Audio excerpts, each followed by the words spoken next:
सूरज रामकृष्ण घुले येत्या 12 तारखेला म्हणजे 12 डिसेंबर रोजी मुंडे साहेबांची 75वी जयंती आहे। या जयंतीचा औचित्य साधून एक कार्यक्रम करायचा आम्ही सर्व गावकऱ्यांनी आणि सर्व आमच्या मित्रमंडळींनी नियोजित केलं। त्याच्यामध्ये 2-3 उपक्रम होते।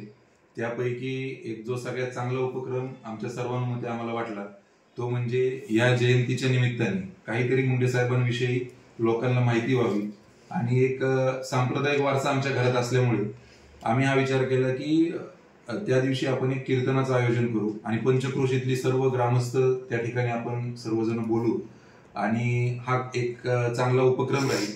त्या दृष्टीने आम्ही महाराजांची तारीख घेतली। 11 तारखेला एकादश असल्यामुळे 9, 10 किंवा 12 अशा 3 तारखांपैकी आम्हाला 9 तारीख हरिभक्त परायण आदिनाथ महाराज लाड यांची आळंदीचे महाराज आहेत त्यांची आम्हाला तारीख मिळाली।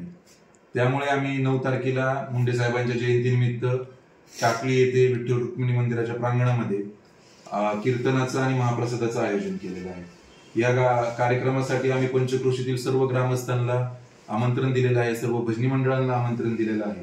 तरी हे आमंत्रण देत असताना नजर चुकीने जर कुणापर्यंत हे आमंत्रण पोहोचलं नाही तर सर्व पत्रकार मित्रांच्या माध्यमातून मी आपल्या सर्वांना विनंती करत आहे की या उपक्रमाचा सगळ्यांनी लाभ घ्यावा, कीर्तनाचा लाभ घ्यावा आणि महाप्रसादाचा लाभ घ्यावा। उद्या दिनांक 9 डिसेंबर 2024 रोजी आपल्या टाकळी येथे विठ्ठल रुक्मिणी प्रांगणामध्ये हा कार्यक्रम होत आहे। 10 ते 12 असं कीर्तनाची वेळ आहे आणि त्यानंतर लगेचच महाप्रसाद आहे। तरी पंचक्रोशीतील सर्व ग्रामस्थांनी या कार्यक्रमाचा लाभ घ्यावा व उद्या सर्वांनी टाकळी येथे विठ्ठल रुक्मिणी प्रांगणामध्ये यावं ही नम्र विनंती करतो। धन्यवाद।